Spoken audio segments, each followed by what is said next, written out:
Hello and welcome to Mark the Gathering. This is a hostile takeover of Milo's channel, where I'm going to be interviewing Milo about his cube and everything related to it.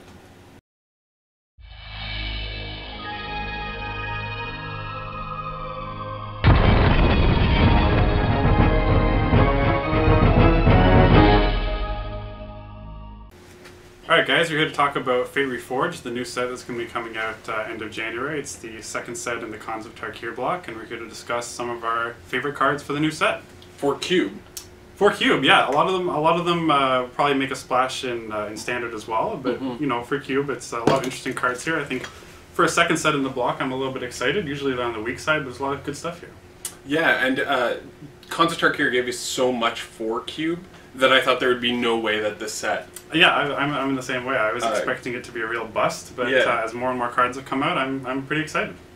All right, let's get to it. What is your third favorite card from this set to talk about? So my third favorite card for the set to talk about is Mardu Strike Leader. It's got one of the new mechanics, and it's I don't know what it's called.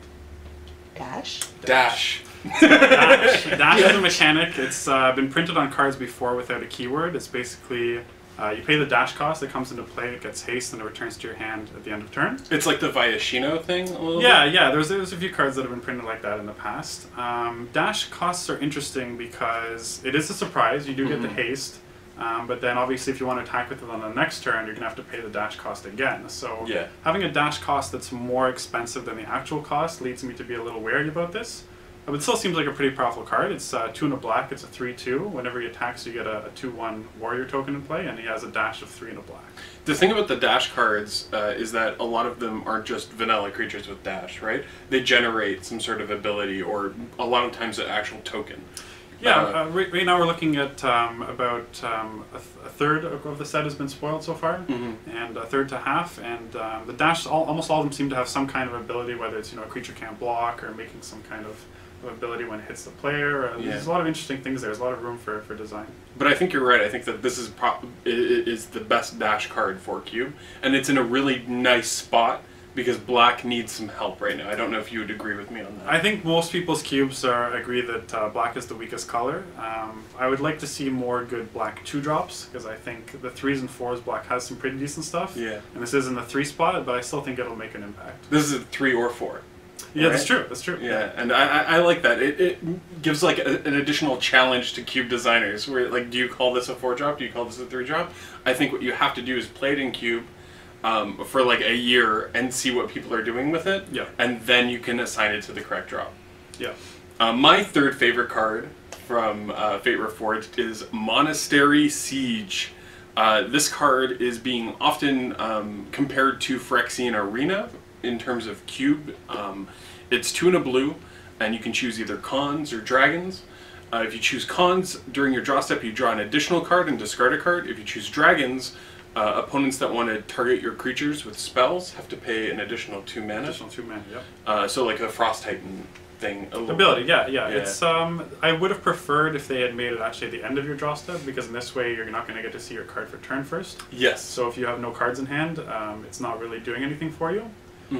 But the fact that it costs so cheap and it is giving you a lot of extra cards to look at. Obviously in Cube there's a lot of times when you're digging for one specific answer, and because you only have one of each copy of cards in your deck, and so this is going to be a good way to find those. I also think that it does really well with 2 of the blue cards that were added for Khans of Tarkir, and I'm sure this is going to be something that's in Standard, Dig Through Time and Treasure Cruise. Right, because they'll still have to grade it. Yeah, exactly. And on top of that there are other cards with Delve and Cube, like Tombstalker, like the classic one.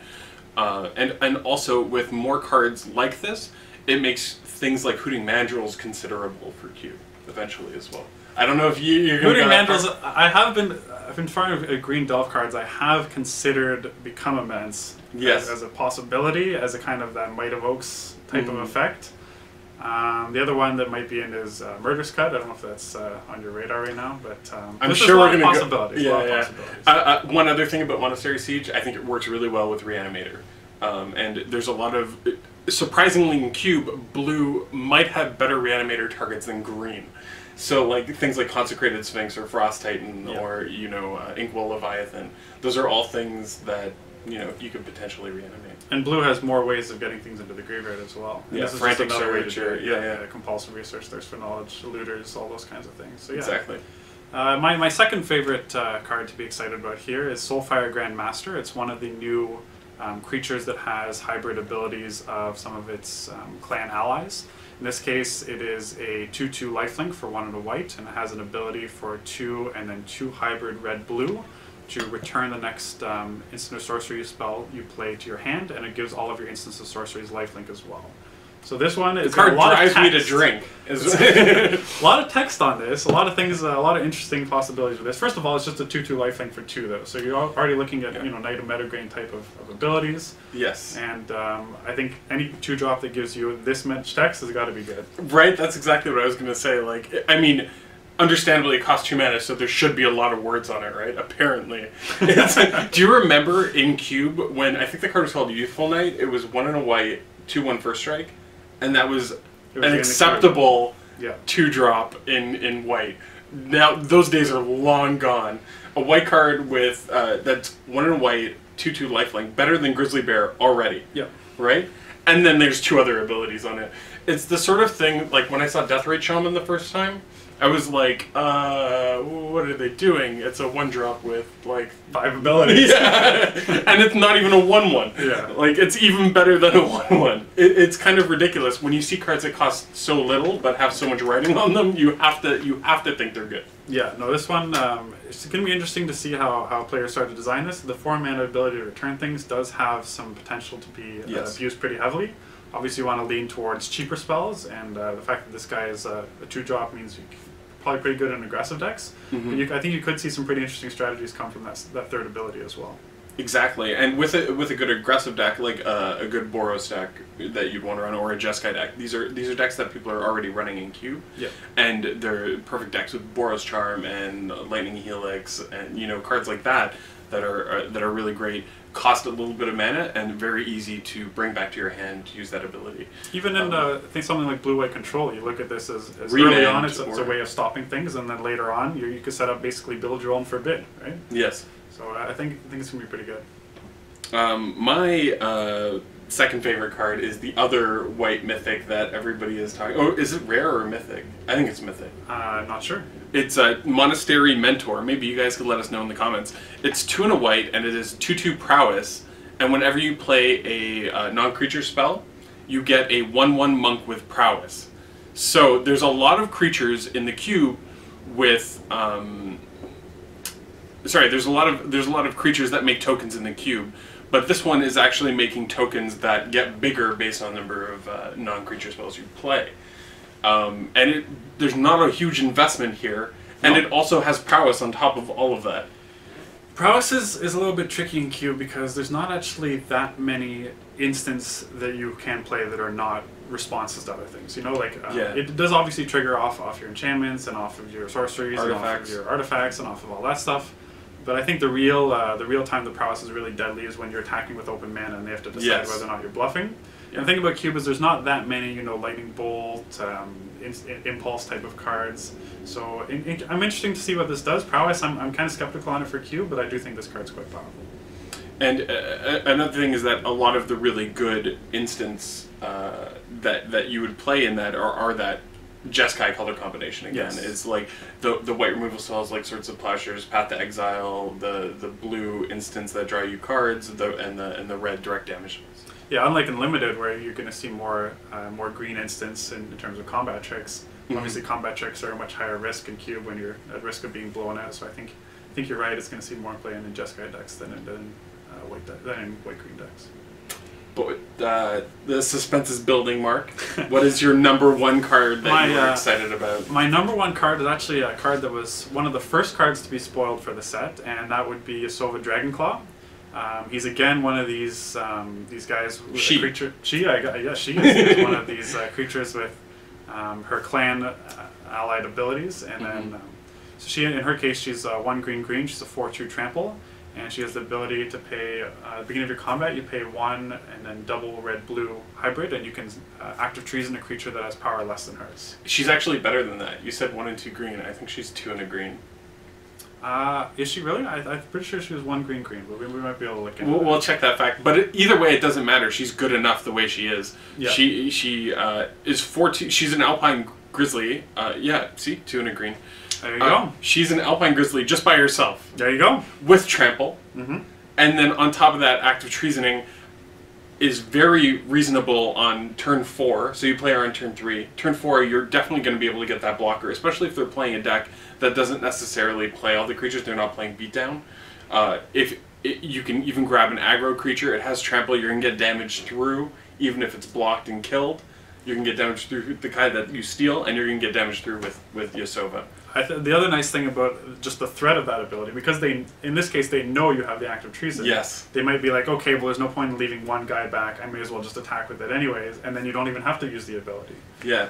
Or there's certain creatures that they don't want to give you control of even for a moment, because if they do, there's a number of things that you could do with certain creatures. So I think it's an interesting card, and it makes the game state more diverse. Yeah, no, it's one of these. I'm all in favor of these more complex creature cards. I know a lot of in recent years, creatures with tap abilities, they've kind of scaled down on those, and those added a lot of complexity to the game. But these creatures that have just walls of text on them, I'm all for it. Absolutely. My personal favorite card from this set is Brutal Horde Chief. It's the new Hell Rider. Yeah, it's 3 and a black. Which is actually a spot in the cube that I've been dying to fill.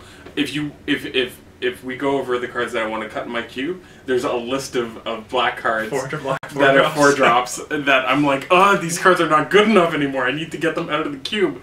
This is a perfect replacement card for it. Which is why I'm so excited about it. It's a 3/3. And whenever a creature you control attacks, it drains life from your opponent. So better than Hell Rider in that you gain the life. Unfortunately, it doesn't have haste. Right. And Which is a big deal, actually. Yeah. And on top of that, it has the Mardu ability, the 3 and then red-white hybrid, and creature, you choose the blocks, right? So your opponent's creatures block, and you choose how they do that. That's like a one-sided Wrath of God sometimes. Yeah, and especially in Black's colors, where you could have a lot of, you could have any Death Touch creatures, you could have those types of abilities, you could have all kinds of things. You could assign everything to block one guy and make it so they're not blocking anything. They're all blocking one of your Rabble Master tokens. Yeah. When you're getting it every turn. And you're draining life for all that. Yeah, it's there's a lot of... It's gonna happen. It's gonna happen. So tune in next week. We're gonna come back. I'm gonna be continuing my interview here of Milo, and we're gonna be looking into his cube and some of the decisions he's had in building and constructing his cube over the years. Sounds interesting. I'm excited. Take care.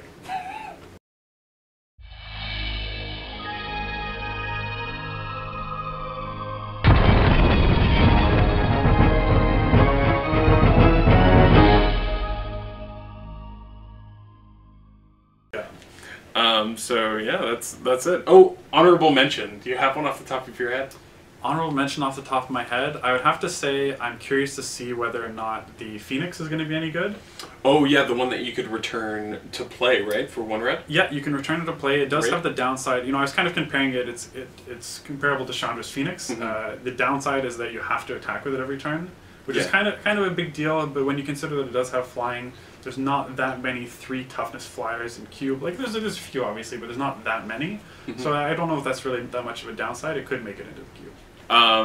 One of the cards that I think a lot of people are curious about is Ugin for cube. It's the new Planeswalker. It's a mythic. It's an 8-drop. Is it the new Karn?